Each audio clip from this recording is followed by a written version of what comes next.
할렐루야. 11월 22일 화요일 아까베의 시간이 돌아왔습니다. 오늘은 이 다니엘 10장 10절부터 21절까지의 말씀 일어서라 강건하라 라는 제목으로 함께 말씀 나누도록 하겠습니다.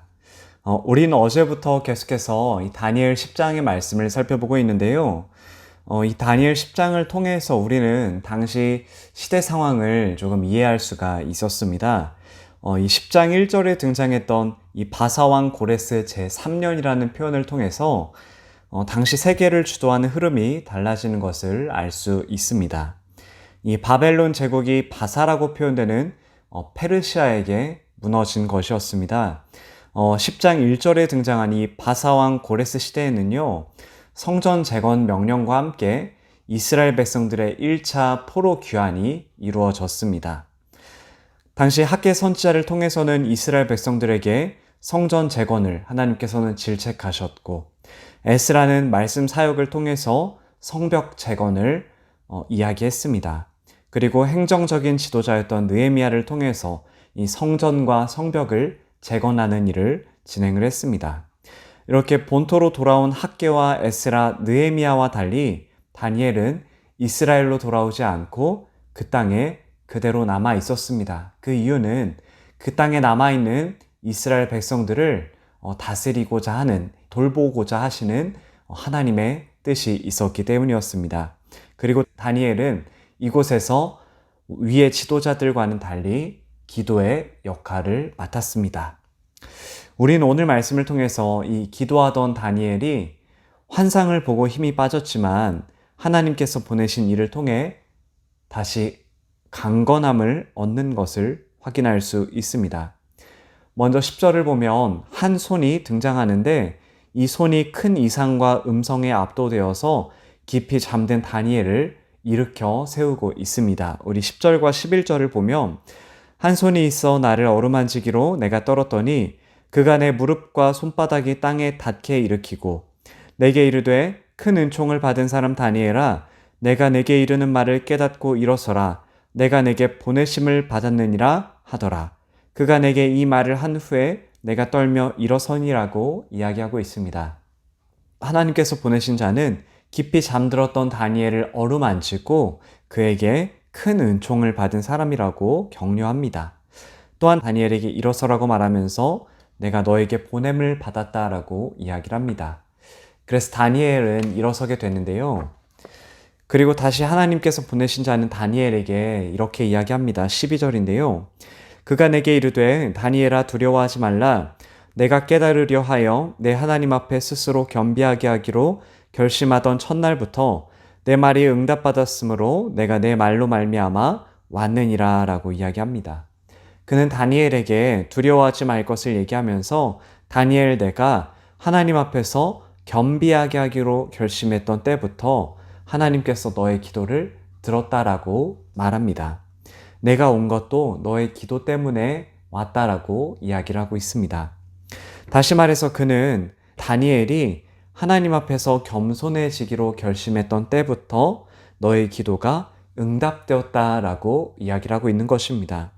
다니엘이 탄식하며 기도하기로 작정했을 때 하나님은 다니엘에게 천사를 보내셨고 그가 겸비하여 말씀을 받을 준비가 되었을 때 힘을 주시고 그를 일으켜 세우셨다라고 이야기를 하고 있습니다. 우리는 여기서 다니엘처럼 하나님 앞에서 겸손하게 나의 모습을 인정하는 것이 중요하다라는 것을 깨닫게 됩니다. 진정한 기도는 나에게는 답이 없다라는 것을, 내가 할 수 없다는 것을 하나님 앞에서 겸손하게 인정할 때 진정한 기도가 이루어진다라는 것입니다. 하나님 앞에서 주님, 나는 할 수 없습니다라고 고백하면서 두 손을 들고 나올 때 진정한 기도가 시작된다라는 것입니다. 본문으로 다시 돌아와서 13절을 보면 하나님께서 보내신 자는 바사왕국의 군주가 21일 동안 자신을 막아서 지체되었다라고 이야기합니다. 그렇지만 미가엘의 도움으로 다니엘에게 와서 이스라엘 백성이 당할 일을 너에게 깨닫게 하러 왔다라고 말합니다. 여기서 우리는 이 바사의 왕국의 군주를 통해서 우리를 둘러싼 이 보이지 않는 세계에서 우리를 방해하는 악한 세력이 있다라는 것을 깨닫게 됩니다. 영적인 싸움이 있다라는 것을 알 수 있죠. 이 때문에 다니엘의 기도 응답이 늦어졌지만 그러나 다니엘은 응답이 지체된다고 해서 낙심하지 않았습니다. 기도를 포기하지 않고 꿋꿋하게 하는 모습을 볼 수 있습니다. 성도 여러분, 우리도 기도할 때 기도가 이루어지지 않는다고 해서 낙심하고 포기하는 것이 아니라 꿋꿋하게 기도하며 하나님의 응답을 기다릴 수 있기를 바랍니다. 이 시편 말씀을 붙들고 기도를 들으시고 응답하시는 하나님을 믿고 꿋꿋하게 기도의 자리를 지키시길 바랍니다. 시편 27편 14절 말씀인데요. 너는 여호와를 기다릴지어다 강하고 담대하며 여호와를 기다릴지어다. 아멘. 그리고 본문 14절에서 하나님께서 보내신 자는 다니엘에게 이스라엘 백성들이 당할 일을 설명해 주겠다라고 합니다. 이 환상은 앞으로 먼 훗날에 이루어질 일이었습니다. 이 환상에 대한 이야기를 듣는 동안 다니엘은 머리를 땅에 대고 아무 말도 할 수 없었습니다. 그리고 16절을 보면 인자와 같은 이가 다니엘의 입술을 만지니 다니엘은 입을 열어 말하기 시작했습니다. 16절 하반절부터 17절에서 다니엘은 이렇게 고백합니다. 내 주여, 이 환상으로 말미암아 근심이 내게 더함으로 내가 힘이 없어졌나이다. 내 몸에 힘이 없어졌고 호흡이 남지 아니하였사오니 내 주의 이 종이 어찌 능히 내 주와 더불어 말씀할 수 있으리까 하니. 다니엘은 환상으로 말미암아, 다시 말해서 하나님께서 깨닫게 하신 그 말씀 앞에서 자신의 무능을 고백합니다. 아무런 힘도 없고 호흡이 남지 아니하였다라고 고백합니다. 다니엘의 고백은 마치 이와 같습니다. 나는 내게 임한 환상과 계시로 보건대 내가 은총을 받고 있다는 것을 압니다. 그러나 나는 그것을 완전하게 받을 수 없는 상태입니다. 내가 지금 깨달은 것은 나의 연약함과 무능력 뿐입니다. 이렇게 고백하는 다니엘에게 하나님께서는 다시 격려해 주시고 강건하라 라고 18절과 19절에서 말씀해 주십니다.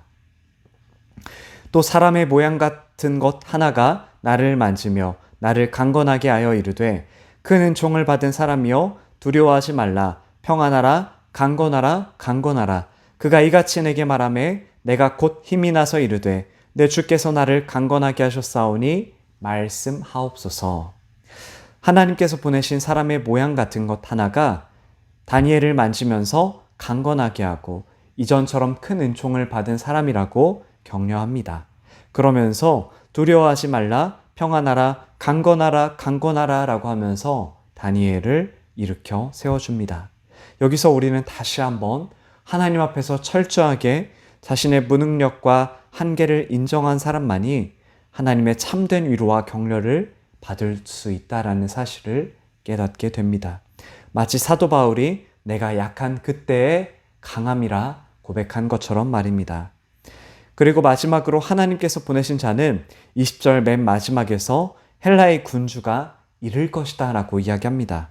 지금은 바사왕 고레스의 시대지만 헬라왕의 시대가 올 것이다 라고 이야기합니다. 그리고 21절에서 이렇게 이야기합니다. 오직 내가 먼저 진리의 글에 기록된 것으로 내게 보이리라. 나를 도와서 그들을 대항할 자는 너희의 군주 미가엘 뿐이니라. 아멘. 여기서 진리의 글이란 하나님이 이스라엘과 이 세상에 대해 품으신 계획을 말합니다. 분명한 것은 대적하는 자들은 끊임없이 변할 것이라는 사실입니다. 때로는 바벨론으로, 페르시아로, 헬라로 계속해서 변할 것입니다. 싸움은 계속될 것입니다. 그러나 우리가 언제나 의지해야 할 분은 바로 우리를 위해서 싸우시고 도우시는 하나님이라는 사실입니다. 그리고 우리는 하나님의 변함없는 그 진리와 뜻에 따라가야만 할 것입니다. 말씀을 정리하고자 합니다. 오늘 다니엘은 하나님이 보내신 일을 통해서 강건함을 얻고 일어날 앞으로의 일들에 대한 이야기를 듣습니다. 그 과정에서 우리는 다니엘의 겸비한 기도를 들으신 하나님, 철저하게 자신의 무능력과 한계를 인정하는 다니엘을 다시 일으키는 하나님의 모습을 보았습니다. 세상은 계속해서 변화할 것입니다. 우리를 하나님에게서 멀어지게 하고 교회를 무력하게 하는 세력들은 계속해서 공격할 것입니다. 그러나 성도 여러분, 변하는 것을 두려워하지 마시고 그것에 소망을 두지 마시고 영원하신 하나님께 소망을 두고 그분을 굳게 붙드시기를 소망합니다. 반석 위에 지은 집처럼 변함없는 하나님의 뜻과 진리의 기초를 튼튼히 하며 살아가는 우리 귀한 성도님들의 오늘 하루의 삶이 되기를 소망합니다. 함께 기도하겠습니다. 하나님 감사합니다. 하나님, 수많은 변한 것들에 우리의 소망과 마음을 두는 인생이 아니라 변하지 않는 하나님의 진리의 말씀, 변하지 않는 하나님의 뜻에 우리의 인생의 기초를 삼게 하여 주시옵소서. 하나님, 세상은 여전히 변하고 교회와 우리의 인생을 흔들 것이지만 그러나 그 가운데서도 겸비한 마음으로 하나님 앞에서 하나님 저는 아무것도 아닙니다 라고 겸손한 마음으로 고백하며 하나님을 붙들고 나아가는 복된 오늘 하루의 삶이 될 수 있도록 주여 붙잡아 주시옵소서. 감사합니다. 예수님의 이름으로 기도합니다. 아멘. 오늘 하루도 주님 안에서 승리하시기를 간절히 소망합니다. 감사합니다.